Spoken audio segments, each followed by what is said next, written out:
All right, let's get going. It's 12. Hey, everyone. Thanks for joining for the group we've got on the call. I'm Michael Parrott. As you see from the event invite, I'm the founder and CEO at 480th Consulting. And I've got Brian with me on the line as well. We're going to be excited to talk to you today about planning and forecasting in Power BI and how to get kind of forward-looking with some of the reporting you've got built out. Let's see. So I've got a long background in FP&A, advanced analytics, and consulting, having been at AB InBev and McKinsey & Company prior to founding 480th. But now at 480th, we're really focused on Fabric, Power BI, and planning and forecasting is our sweet spot. Brian, you want to do a quick intro as well? Yeah, so prior to 480th, I was with John Deere for about 9 years within their accounting and finance group, primarily reporting as well. Moved over to P3 Adaptive as a Power BI consultant and implementing reporting solutions within Power BI. Awesome. And then for those that are joined, feel free to throw in the comments where you're joining us from. It's always kind of fun to see like where in the world we've got people joining in from. I'm actually in Iowa, in the US, in the Midwest. We've got Brian in St. Louis. So with that in mind, let's jump into it. I'm gonna start and we'll go through just a little content, but then the most of what we want to talk about today is going to actually be showing you exactly what it looks like. We'll do a live demonstration, but we wanted to start here. We're assuming that a lot of people that are interested in this already have some strong reporting systems in place. So we're curious is for those that are on the call, which of these things already apply to you? It could be none, it could be all six. Would love to just hear from the group if you want to add in the comments here on what you're seeing. We are at 480th. We just got back from the Fabric conference, and it was impressive to see how far along people were in terms of either testing Fabric already, and just from a Power BI standpoint, just hearing about some big deployments that are out there. So suspect that a lot of people here may have Power BI running. Maybe it's with one team, maybe it's more broadly across your company.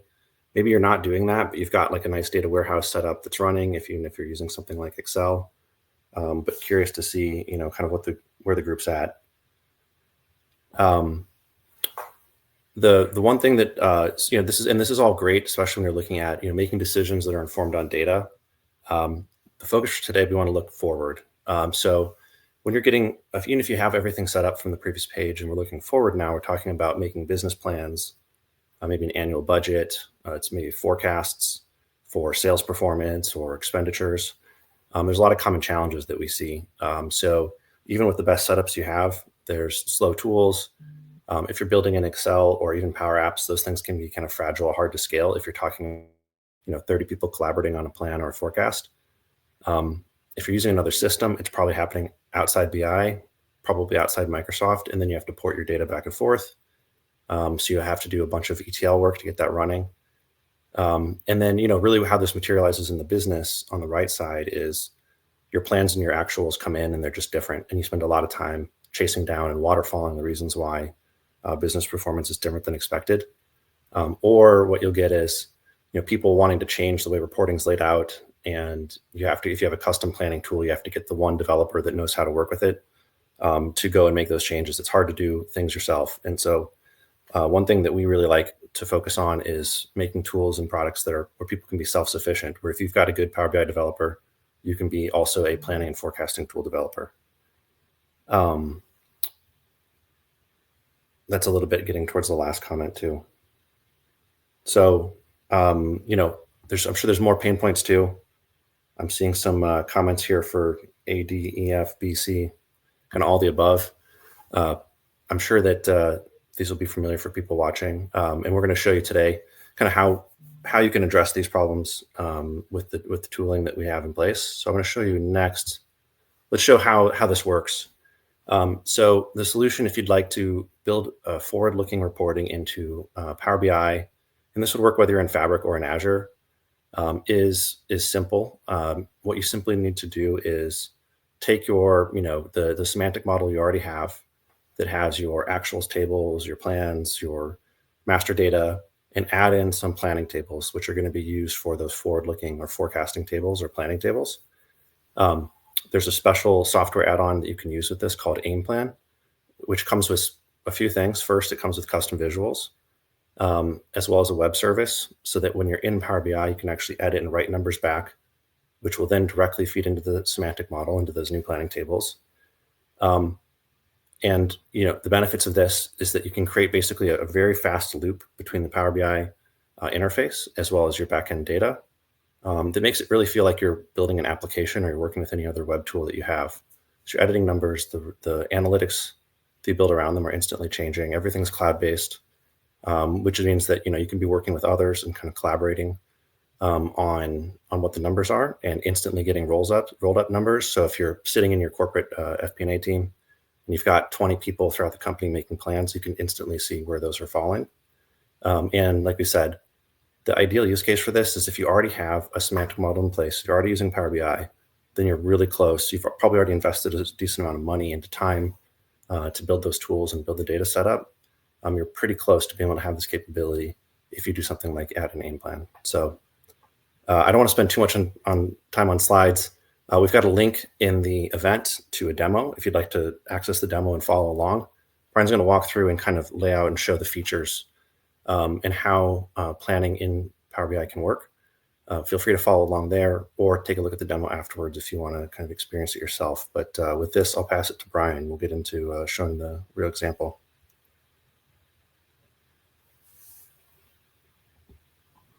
Thanks, Michael. I'm going to be talking about the portal first. So this would be the web application to control some of the details on the back end.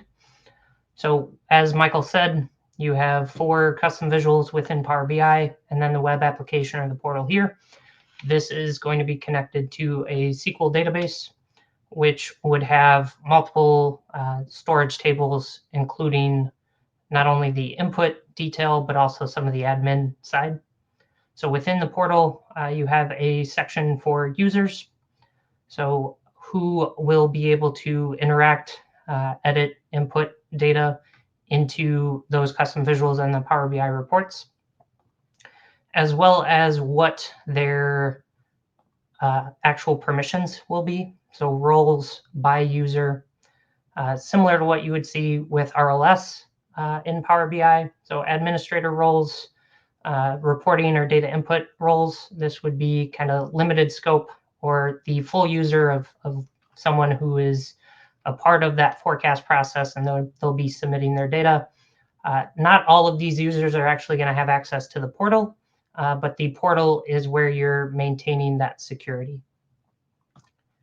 The measures section would be what metrics do you want to tie the input to, right? So you're loading a forecast amount or a forecast comment.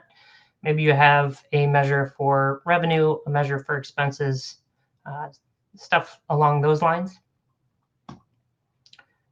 Similar interaction with scenarios as users and measures.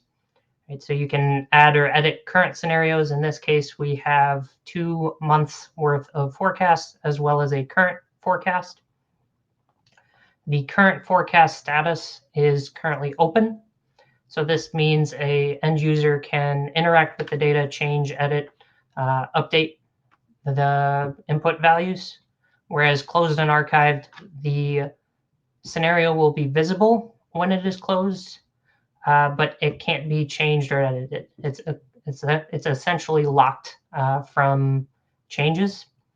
Whereas archived, it's still going to be a part of your scenarios list, but it will not necessarily show up in your final report if you filtered out archived scenarios. Just going through a brief example, let's say we want to create a new scenario. We're going to call it 2025 budget V3. It's going to start off as created. This is more the dev test status, right? It's not necessarily something you want people submitting data to yet. You'd move it to open once you're ready to go with that. Click save, and then it's going to be a part of our scenarios table. So users, measures, and scenarios, these are all tables that will be stored in the SQL database. You can access them through Power Query and pull that detail into your model. We're going to switch over to the storage tables section. So this is where the bulk of the structure and tables that are included in your Aimplan solution would be. So if we go to create table, you're going to determine what the table name would be. And then whether it's a dimension or fact table, most of us are familiar with that type of naming convention. The two other tables in here would be status and comments. So comments, exactly what you would expect it to be, textual commentary related to whatever you're inputting into storage tables. And then a status table is primarily going to be utilized for workflow. We'll briefly talk through that when we go through the demo. With these individual storage tables, you have the option to go in and see what data is included on the back end, as well as what fields are included. You can add a new field, multiple data type options, a default value, whether or not the field is required, right? So whether it can be blank or not, whether it's a primary key. Also have the ability to auto increment by an integer. And so maybe that is what you're using for a primary key. All of that is possible within the storage table section. Depending on the storage table type, that will determine what fields are required. And it doesn't matter what type you're looking at. Any type will have the ability to add custom columns. But for the most part, you're going to have some standard fields that are required in order for this solution to be in place. Not necessarily they don't have to be visible or available for end users in the report building process. It's just something that needs to be in the structure, right? Who changed what? When did it occur? And then three main keys when it comes to the fact tables, right? What scenario should this be tied to? What time frame? And then what specific measure do you want this associated with? Whereas we see three custom fields at the bottom, right? Product ID, market ID, and product type. Those were added after the table was created. Another thing to note with Aimplan is the software does not utilize OLAP cubes. And so what does that mean? You're not required to load your dimension tables into the Aimplan SQL database as well, right? You don't have to duplicate that in another spot. If you already have maintained tables in an ERP system, let's say it's a products table, a date table, something along those lines, you can still utilize those tables and manage it in that other system if you want. If they don't exist in an ERP or another area, this is an easy way to not only organize it within a SQL database and manage it through this easy user interface, right? But you also have the ability or autonomy to make changes in Power BI and have that right back directly to that SQL database. So hopefully an easier learning curve for adopting Power BI and adopting more standardized ways to manage your data. That doesn't necessarily require IT professionals to support that type of implementation. Brian, question for you, actually, just on that note, like, who do you see in the business is actually in the portal? Which type of users would spend the time here? So I would say you'd most likely have a project lead in, let's say, your finance group, or some type of IT contact could be in charge of it. Whoever has probably the desire to maintain or be the admin for this type of solution, right? You're not going to necessarily tag in a person from the sales team or the marketing team. Like, they don't need to go to the portal to do anything. They have other things that are kind of in their roles and responsibility. Their involvement with the Aimplan solution is maybe input data, right? Providing a sales forecast for their specific market, or maybe detail related to a marketing campaign, right? Who is the admin that's going to create the ecosystem for those end users to interact with it without them needing to know what happens behind the scenes? Yeah, and maybe the one, if you do get someone who's like a little less technical that's in here, that's not building, probably scenarios would be the one I could see that happening, where you're like, closing the official budget. It's closed. No one can edit it anymore. That's probably like the most common one that you'd get from people. But even then, it's probably finance team, like you said. Yep. Then the last piece of the portal would be the processes section. This is primarily utilized for workflow. And so we see status definitions related to the sales forecast process. Right, so not started, in progress, ready for review, and approved and final. So how far along are the individual cost centers, or how far along in the forecast process are we? What's ready for review and what's been finalized or approved. So setting up those statuses doesn't have to be four, can be a custom amount, and it doesn't have to be aligned with these four structures, right? Whatever you want to do for the individual processes. And you can have custom workflows by process. So you're not limited to just the same four statuses for everything. It's just dependent on what the actual process is utilizing. So I'm going to switch over to the demo now. Related to today's show and tell, we're going to cover an example for structured reporting, an example for planning, budgeting, forecasting, looking at OpEx cost forecast, and then we'll do a master data management example with the account hierarchy or the chart of accounts maintenance. So starting off with the native Power BI matrix visual, right? This looks very similar to a pivot table. You have your revenue and cost groups together, maybe account group, subgroup, and then account code with account name. 12 months of data plus the total. If we were to look at the subtotal at the bottom, the 3.3, that's really just the summation of revenues less cost, or revenues plus this negative cost amount. Maybe that represents net income. So I would classify this as a very basic version of a P&L statement when utilizing Power BI. It's not going to be as clean, not really remotely close to what you would be able to do or see in Excel.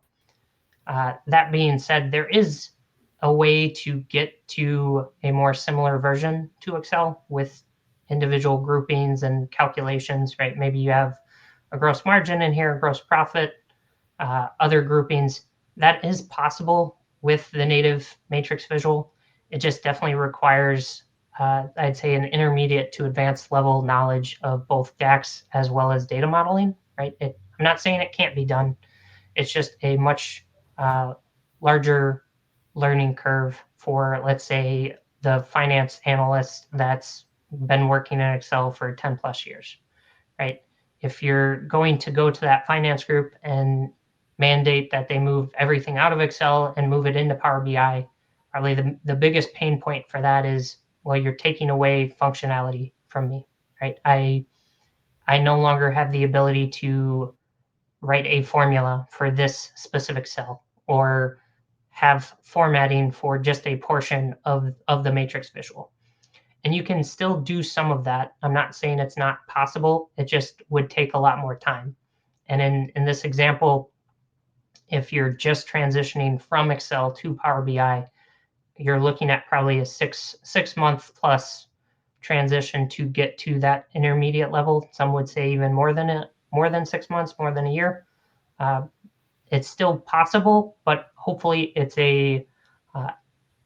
there's an easier path for them to be more excited about adopting Power BI.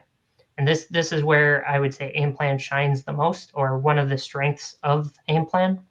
And that's where we're going to go to the Aimplan example, which is utilizing the Aimplan custom visual. So they're planning and reporting custom visual. And we can already see that this is significantly different from a formatting perspective, right? We have some grouping, some spacing, additional formatting. One thing you'll notice would just be the hierarchies that are used, right? It looks like within this group, you have the account group, the account code and name, and then cost center. Like if we're just looking at the first two groups, This has cost center. This is a completely different hierarchy. It's going account group to account name or account description. We have our subtotals with individual formatting. And then we also have calculations, right? So these groupings is an example of a row section. You also have the ability to have column sections. So within the Aimplan custom visual, you now have still that same drag and drop interaction or drag and drop user experience, but a more controlled version, right? You'd have the ability to bring in these 3 fields to be displayed in their own group. And then you also have the ability to toggle on subtotals, the ability to choose whether or not this is bolded, what is the background color, the font color, stuff like that. And then create a new section, which has entirely different formatting or entirely different fields involved, right? So you have that field flexibility. It's going to be a much more similar version to what a accountant or finance analyst is used to with Excel. This is all going to be based on a Power BI model, right? So you have a date dimension, a chart of accounts, and maybe a general ledger fact table with just a single measure off GL amount. Maybe it's the sum of the GL amount that's dragged into the visual on that visualization pane, similar to any other Power BI model. I'm not saying there's not a learning curve to pick up Power BI. Like, just because Aimplan's there doesn't mean you still can avoid learning data modeling or DAX. I'm just saying it's a lot easier to implement this type of solution with a basic data model without needing to know all of the advanced techniques for DAX or for like the Power Query side and getting that data model structure in place. The last thing that I wanted to call out for the actual sections, right? We have dollar formatting for gross profit and percent formatting for gross margin. You could technically do this in native Power BI, but for the most part, that requires tabular editor and dynamic format expressions. So there is a feature to enable this, but it's going to be a lot more complex to implement. And then same with the actual calculations, right? You could have a DAX measure that says revenues less cost. That's going to be my gross profit. And then just drag that specific measure into the section for gross profit. Drag another measure into the section for gross margin. And it's a lot easier to develop this with the Aimplan structure and setup on the back end. You're not required to make those DAX measures. There's also the ability to reference, hey, I want to perform math against the total revenues dollar amount and the total personnel costs, and then have that be a calculation for that section, even without the basic DAX measure. That is it for the structured reporting. I'm going to go ahead and stop there and see if there's any questions, anything that any of the audience wants to go over further. I just maybe one thing to add, Brian, which is like in terms of adoption, if you're thinking of your company's got some planning tools or reporting tools that are sitting elsewhere, and you want to be as seamless and easy and frictionless for people to adopt a new tool you're bringing to them, the ability to do the lookalike and make this look like what they're used to seeing really makes it so that people feel much more comfortable going into the tool. And the other thing I'd say too is I think you're about to go to this, but it's if you want to get into that right back data entry, actual planning piece, think of that structured reporting as kind of like organizing your things before you get moved to the next phase. Because getting that structure just right in the sections, everything configured to make it right back, it's you save all that time when you go to then flip it into a planning visual. For sure. All right, I'm going to hop over to OpEx cost forecast. And so for this example, we will start on 2025 budget V1. And we see that the detail comes through with this background color. I can't actually change any of these cells. So even if I'm typing in these cells, nothing is changing. This scenario is currently locked. And so it's write back or input that has already taken place. It's been submitted into the system, and then someone went into that portal and closed or archived that specific scenario. We're going to actually move over to 2025 budget V3 and just go through an example where we can input and start the planning process. So if we're looking at this visual, we have operating expenses included in the row sections. So the account group and then individual account codes and names, followed by a total along with a split by cost center. If we had the cost center unfiltered, we'd have more rows down here for totals by cost center.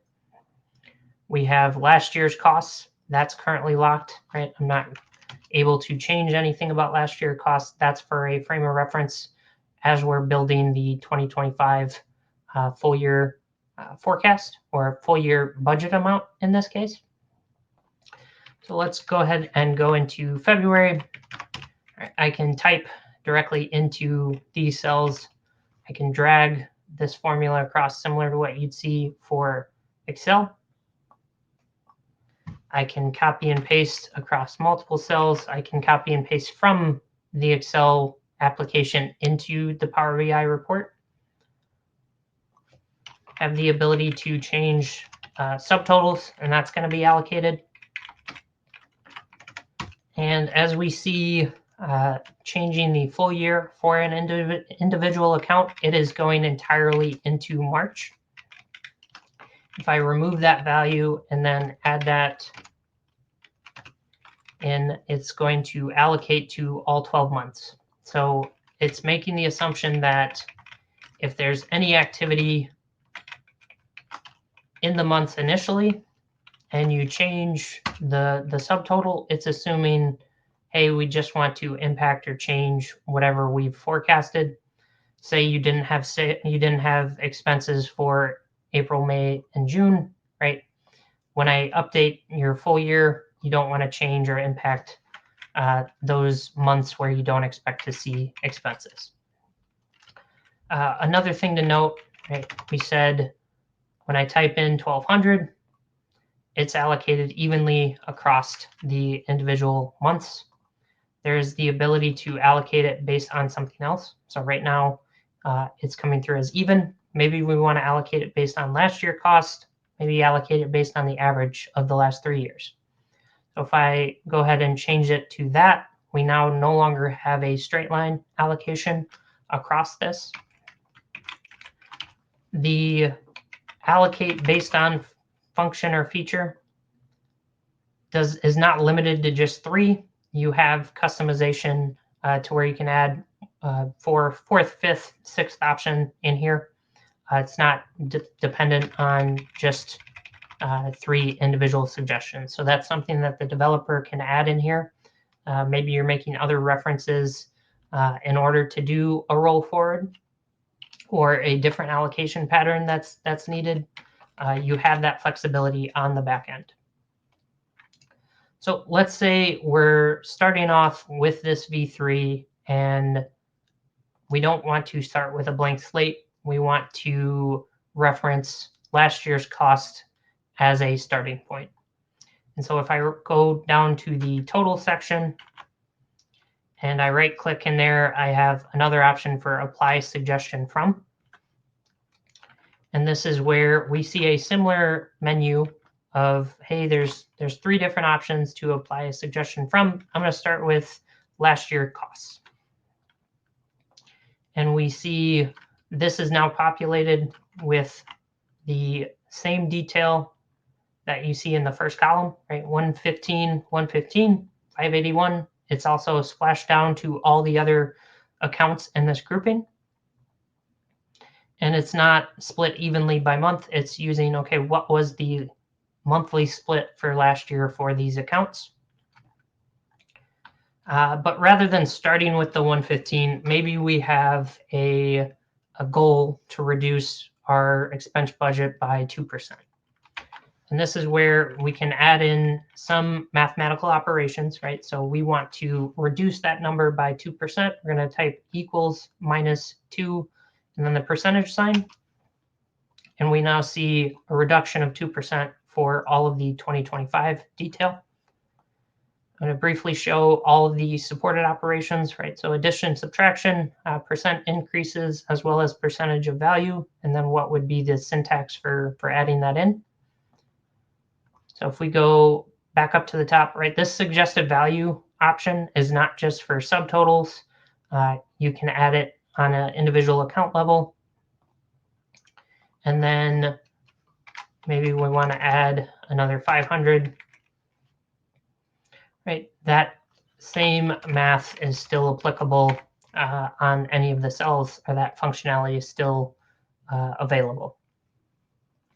So we've gone over suggested values, gone over allocation rules. Maybe we have another use case to where we have actuals for January through April. Maybe we're submitting a forecast for April, and our actuals are in place for those first 4 months. If I change this this overall forecast, or the full year forecast, I do not want to impact these cells. And so I've highlighted those cells, I right-clicked, and I've selected lock cells. And it's adding this checkered background to the cell. When I update this, it's only going to spill over to the non-locked cells. So a potential use case is actuals. Another one would maybe be, hey, I have my Q1 and Q2 updated. I want to make changes to just Q3 and Q4. You can set that lock across whatever cells you want. Those are the majority of features related to input for the numerical side of it. We also have the ability to add commentary. You can add commentary for a single cell. We'll say May reduction in spend, and hit save. You see the small little triangle on the top right. When you hover over that, you get that little tooltip that says exactly what the comment was. Maybe we put this as 4,000, and then additional support needed in Q2, something along those lines. We are adding a comment for the entire account or for the row level. So you can do individual commenting, row level commenting, or you have the ability to add a comment from a more general perspective. Stockholm goal of 2% reduction. I'm gonna hit save. And so we've done all 3 examples for comments. Maybe we're fully done with V3. We're gonna go ahead and click save. This is now being submitted to that SQL database. We see the cost center comment for Stockholm here. We see that this is still available to edit, right? Just because we hit save doesn't mean we won't need to go back in and change something. If I go back to my cost center dropdown and I choose a different cost center, right, that comment is no longer there, right? We don't have a comment for Malmo, but we do for Stockholm. So when Stockholm is selected, that comment's going to show up when someone comes to this page. The next piece or progression for this would be you're done with V3. It's no longer in progress. We're going to move it into ready for approval, or hey, Michael, it's ready for review, right? So I've moved it to ready for approval. We see this visual now loading, and it is applied the background formatting. I no longer can change what's in there, right? This specific status, right? This is the status visual or status custom visual from Aimplan, where you are setting up rules, not just for, okay, lock the scenario or lock the data in here. You're also setting up permissions by user to say, okay, Brian can move it from in progress to ready for approval, but he can't move it to approved by manager. right? Like, what is the progression of that workflow and who should have permissions to move it into approved or final in order to get that submitted and finalized. The last piece related to the planning, budgeting, and forecasting would be the audit trail. Right, so we submitted all of this detail. We're going to go ahead and click the audit trail button.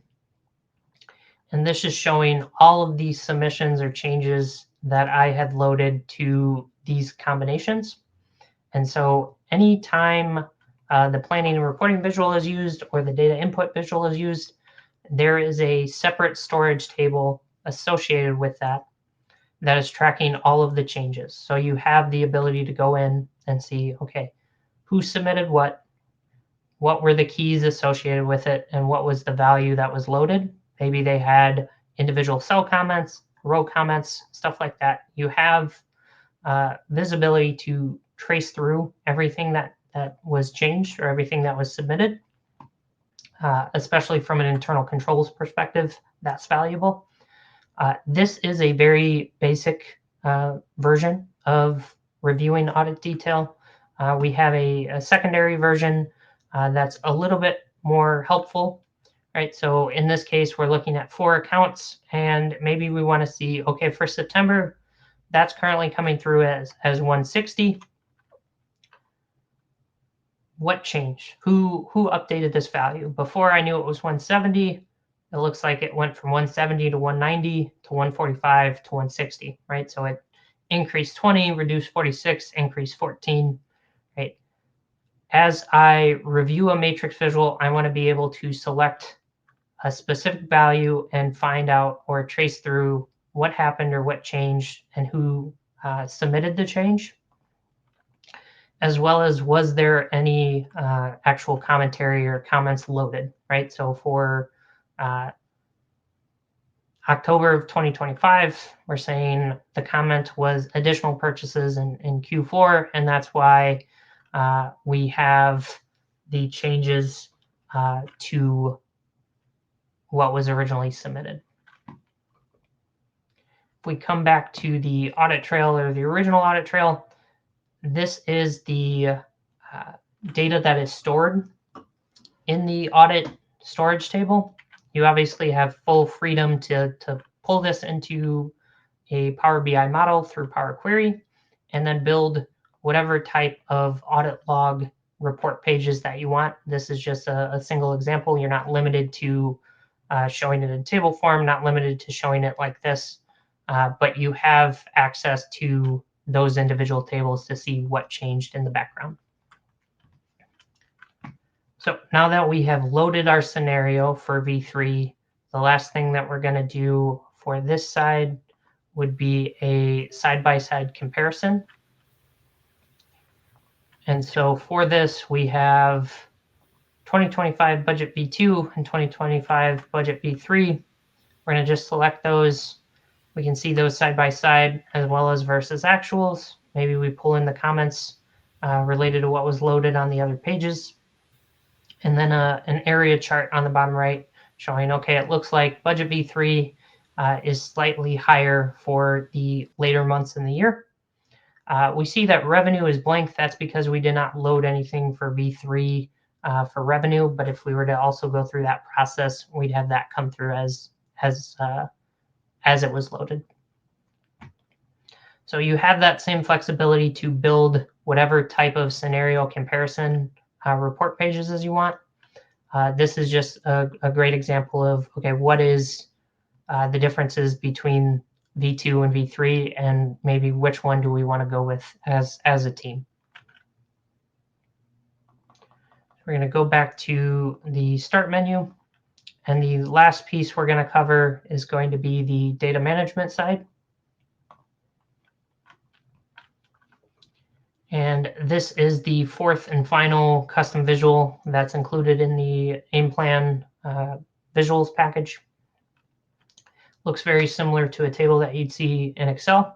If we go to edit, we see a slight change in formatting for the different fields, right? For this specific account code, I can't change it. I can't type anything. There's no drop down to update it.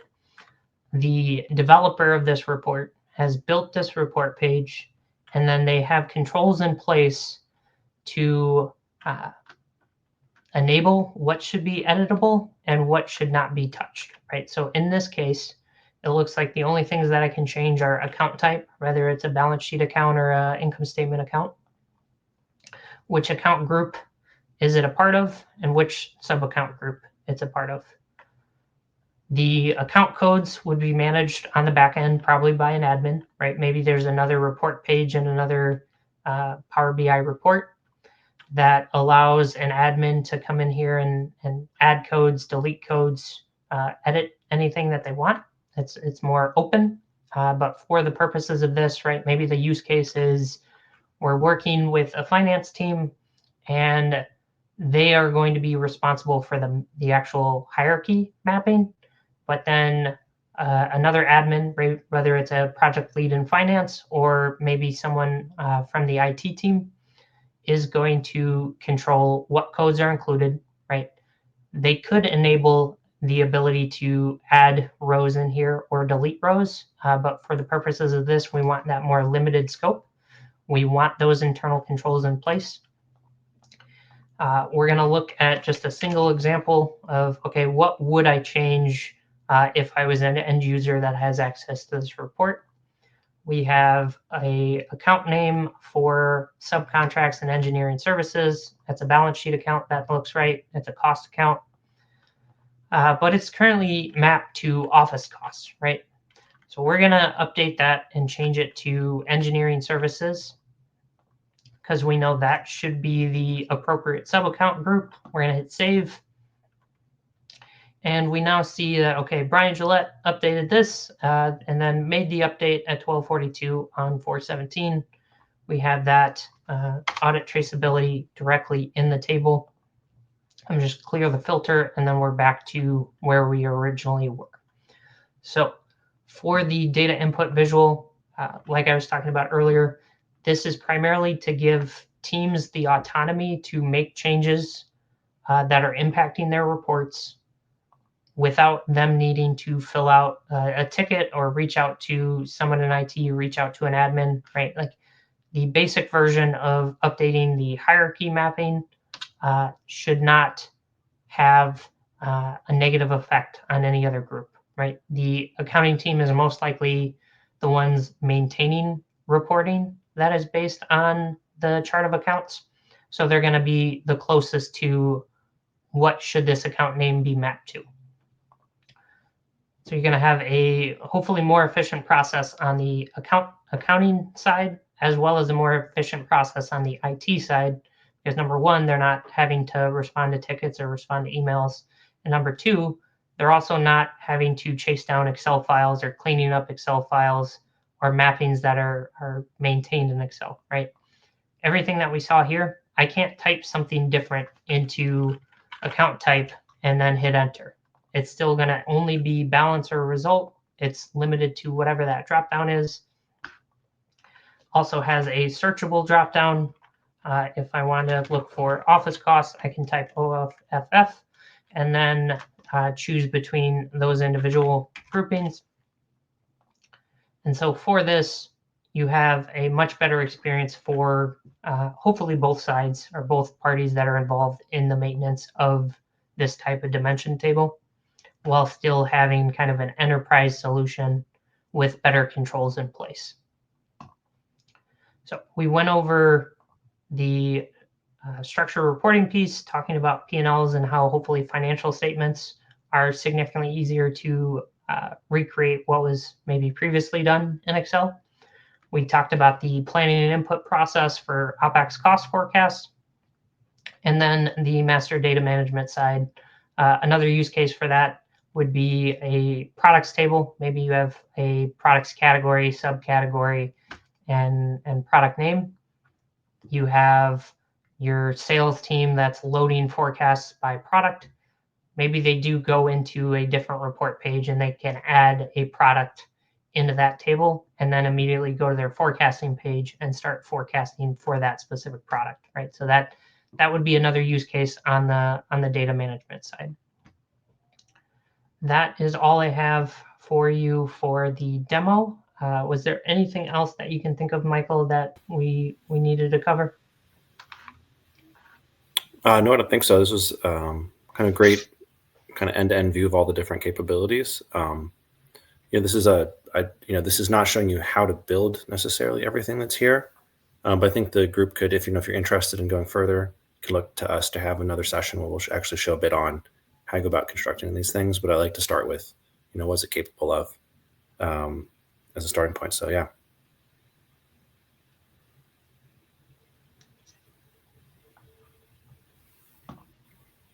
Great. So I think with that in mind, thanks so much to everybody who's watched. If you made it this far through the video, thanks for taking a look. We're always happy and available to talk with you if you're ever interested in thinking about how this might apply or work for you. But yeah, again, kind of from what we said in the beginning, this really benefits people the most if you've already got Power BI in place.